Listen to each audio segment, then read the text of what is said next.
Assalamualaikum warahmatullahi taala wabarakatuh dan salam sejahtera. Bersama saya Cikgu Sahila binti Abu Yazid daripada Sekolah Menengah Datuk Wan Muhammad Saman. Hari ini kita akan belajar berkenaan dengan sains tingkatan 3 bab 6 6.4 pengiraan kos penggunaan elektrik. Standard pembelajaran kita pada hari ini adalah 6.4.5 membuat audit kos penggunaan tenaga elektrik di rumah sebagai langkah penjimatan dalam penggunaan tenaga elektrik. Penjimatan tenaga. Objektif kita pada hari ini adalah memastikan konsep bangunan hijau.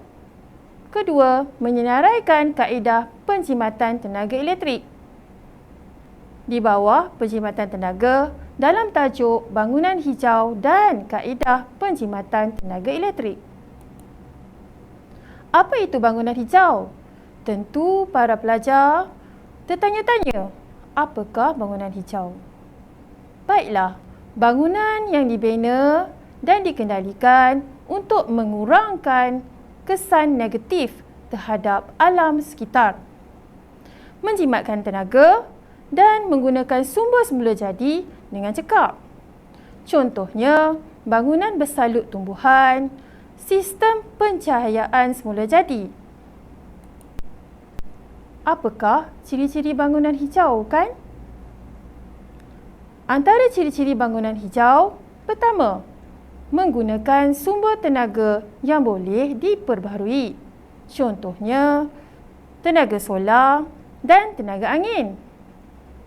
Yang kedua, sistem pengudaran semula jadi. Yang ketiga, bahan binaan mesra alam. Dan yang terakhir sekali, pengurusan air dan sisa yang cekap.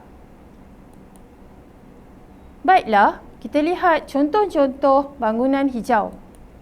Yang pertama, bangunan hijau yang pada fasadnya bertumbuhan-tumbuhan hijau, iaitu ia membantu mengurangkan haba matahari, memperbaiki penebatan dan menapis udara.